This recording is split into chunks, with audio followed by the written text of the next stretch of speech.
All right, let's talk about a health marker that, most people have never even heard of, but it could hold some seriously important clues about your long-term health.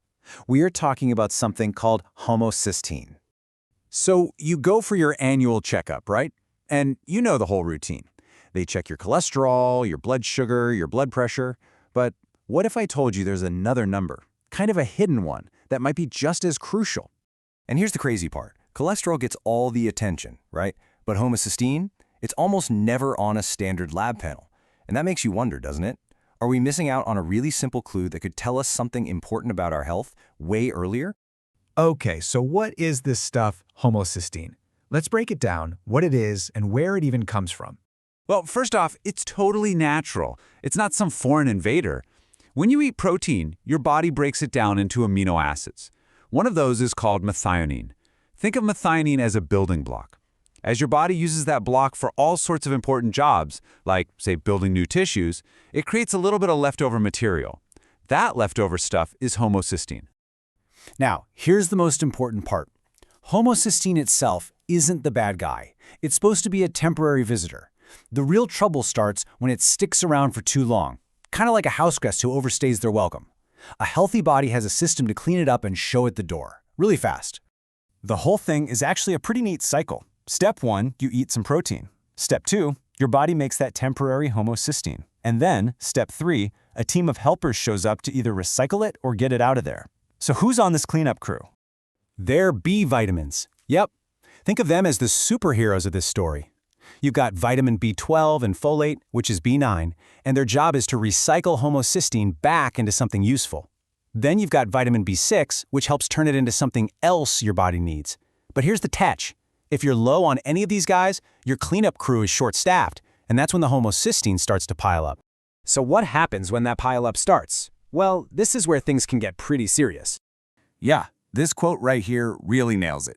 We're not talking about small stuff. High levels of homocysteine have been linked to some of the biggest health problems out there. Let's break down what that means. When it comes to your heart, it's like a triple threat. High homocysteine can actually damage the smooth, delicate lining of your blood vessels. On top of that, it cranks up inflammation all over your body and can make your blood clot more easily. You put those three things together, and that is a really dangerous recipe for heart attacks and strokes. And it doesn't stop with the heart. Your brain is at risk too. There's a really strong connection here. Studies have linked high levels to things like memory problems, general cognitive decline, and even a much higher risk for dementia and Alzheimer's. It's pretty scary stuff. This is also huge during pregnancy. You know how you always hear that folate is absolutely critical for expecting mothers? Well, this is a big reason why. High homocysteine is tied to a higher risk of really serious issues like neural tube defects.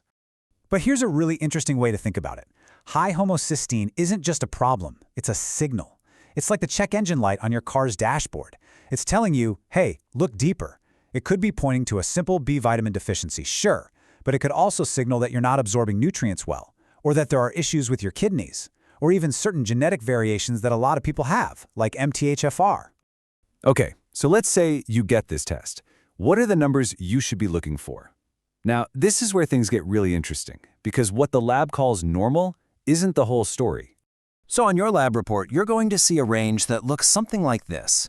The lab will probably flag anything over 15 as being high, but I want you to look really closely at what they call normal, that big range from 5 all the way up to 15.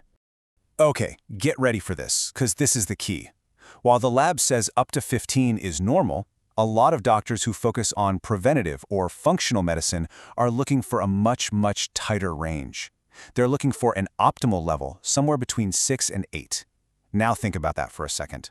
A level of 13, which your lab report would say is perfectly fine, is almost double that optimal target. That's a huge difference. If you take away just one thing from all this, let it be this. Normal does not always mean optimal. Seriously, just because your number isn't flagged in red doesn't mean it's the best place for your long-term health. The goal should be optimal, not just, not technically sick. I know what you're probably thinking right now. If this is so important, why in the world isn't it part of every single routine checkup? Well, there are a few reasons from the standard medical viewpoint. For one, this system is often set up to test for things that have a direct drug treatment, like high cholesterol gets a statin. It's a clear if this, then that scenario. And even though we know high homocysteine is a risk factor, big studies haven't consistently proven that simply lowering it with B vitamins prevents heart attacks for everyone. So it's often viewed more as an indirect sign to just go check B vitamin levels. It really boils down to two different ways of looking at health. You have conventional care, which is amazing at treating disease once it's already there, and then you have functional or preventive care, which is all about looking for clues and imbalances early on to stop disease from ever happening in the first place.